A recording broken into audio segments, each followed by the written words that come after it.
Hello and welcome back to Bookmark Chronicles. Today I'm doing a review of Vengeful by V.E. Schwab. This is the second book in her villain series and is a follow-up to Vicious. If you happen to see my review of Vicious, you know that I absolutely loved it, gave it 5 stars. It kept me on the edge of my seat the entire time, and I was so excited about it that before I was even halfway through, I went ahead and bought Vengeful. In Vengeful, we pick up 5 years after the events of Vicious, and if you look at the synopsis on Goodreads, it's totally different from what's on the back of my actual copy. So the Goodreads synopsis talks about Sydney and how she's a little bit lonely because she's missing her sister. On the back of my copy, it talks about a new EO in Merritt who has risen to power very quickly and is pretty much just fucking shit up all over the place. On top of all of that, Sydney is worried about Victor because there's something that happens at the end of Vicious, and ever since then she's just felt like something's a little off about him.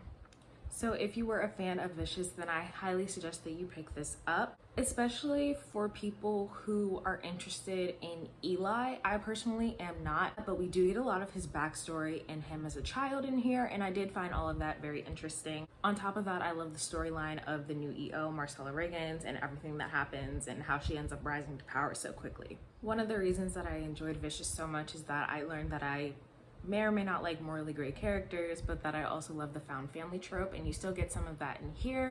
The only thing that I did not love is that it didn't constantly keep me on the edge of my seat the way that Vicious did, but I still really loved it and gave it a 4.5. Also, I've heard that there's supposed to be a book 3, and I really hope that there is, because this ending, I didn't like it. Not at all. It wasn't it for me. I've also seen on Goodreads that there's supposed to be some sort of additional like companion novel called Extraordinary, which kind of just like dives deeper into the world of EOs. I don't really know much. It's on Goodreads, so I don't know. I'm excited about it. But other than that, if you have not yet read Vicious or Vengeful, this is your official spoiler warning as I get into the characters, the plot, and why this ending just did not work for me. Alright, so like always, I'm going to start with the characters, starting off with Sydney.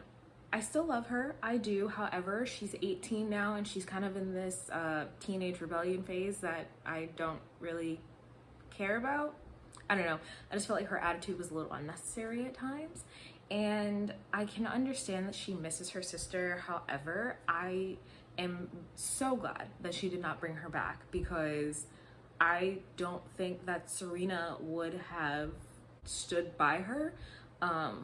I'm more inclined to think that Serena would have wondered more about Eli and where he was and wanted to get back to him instead of sticking with Sydney. So I'm kind of glad that didn't happen, and I'm glad she realized that that was not the best course of action.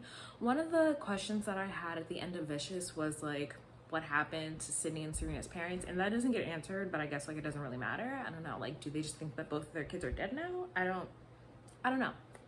I also really love that Sydney ended up being the one to kill Eli, and I'll get into that when I talk about him, but love it. Next is Mitch. He is exactly the same as he was in the first book. I absolutely adore him. He's such a gentle giant, and I just love that about him, and I love the way that he constantly looks out for Sydney and Victor, and that never changes, and I love it. Next is Victor. So he's still kind of a dick, which didn't really think that was going to change, but I don't necessarily agree with his plan to get rid of everyone that he's ever come in contact with, because I feel like he kind of just drew more attention to himself, so it didn't really seem to fit. On top of that, I feel like his obsession with Eli just, I don't know, I just feel like it was unnecessary. It's like now his end goal is to kill Eli, when at the time we didn't even know it was possible for him to die. So it was like, you're just gonna get yourself killed doing this, and for what? As I said before, I absolutely hated the ending.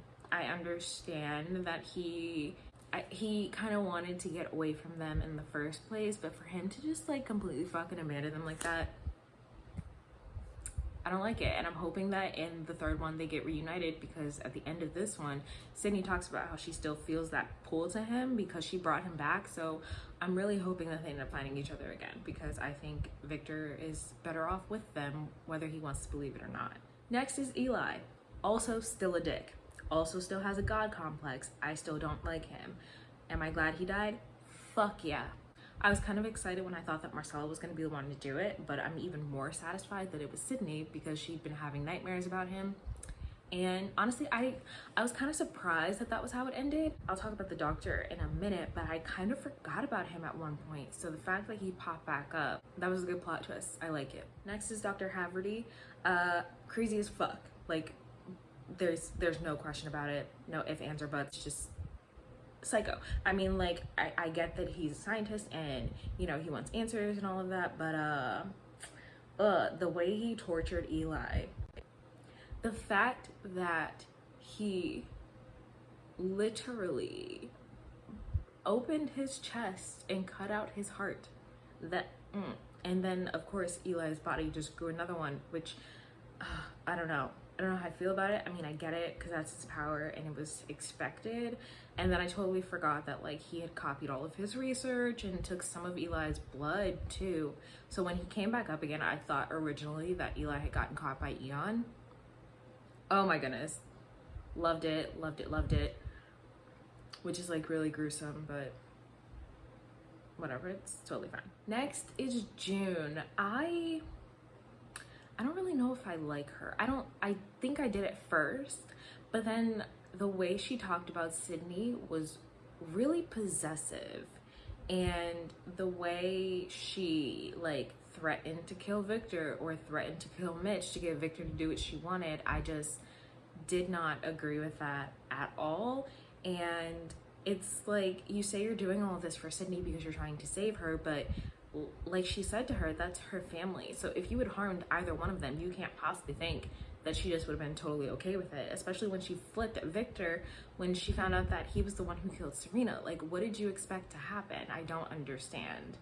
I don't know. She was just really possessive, and then she drugged her, and I don't know. Something about her just really rubbed me the wrong way after she and Sydney started talking, because I don't understand why she fixated on Sydney and felt the need to introduce herself to her. It just felt really odd. Like, I understand that she doesn't really meet EOs often and she can always feel when someone is an EO, but I don't know, their whole relationship was just really weird to me.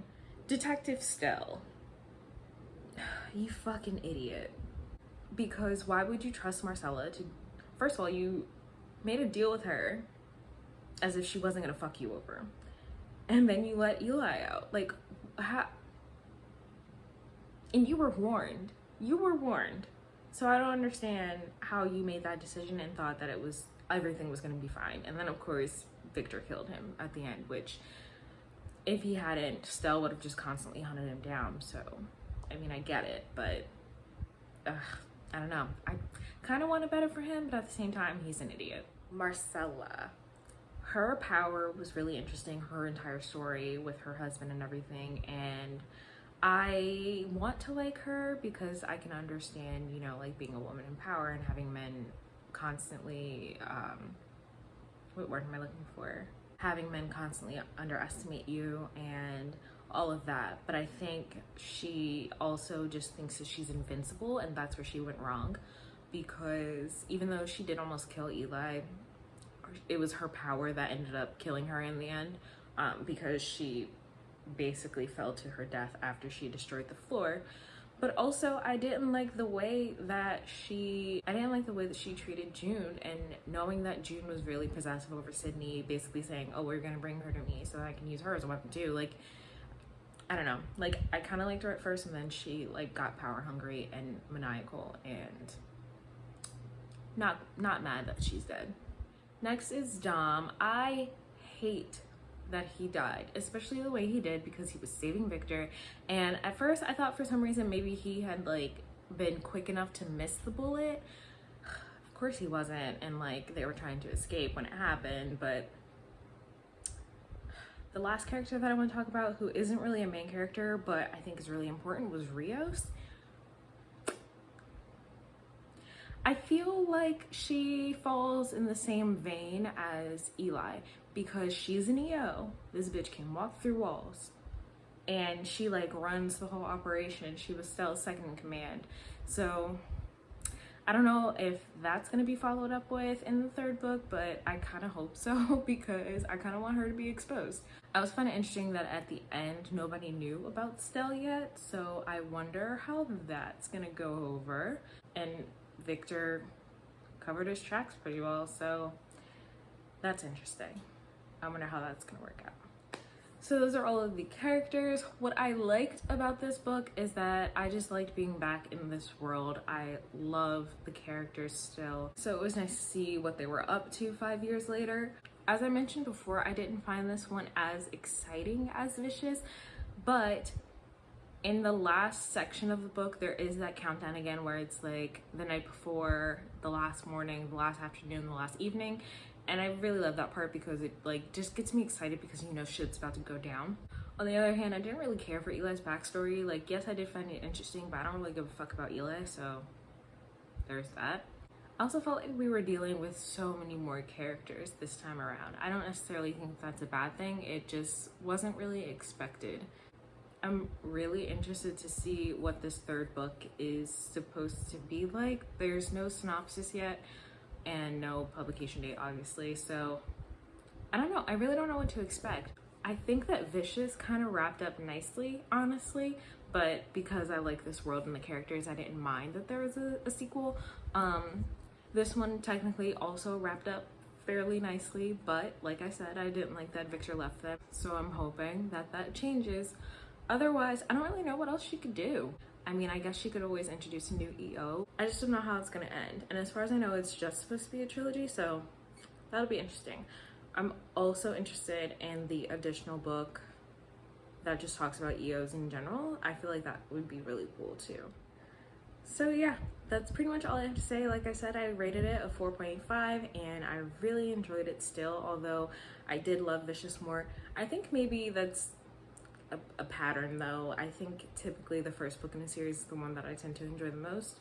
If you have read Vicious or Vengeful, let me know in the comments. Let me know what you thought. Otherwise, that's all I have for you today, and I'll see you in the next video.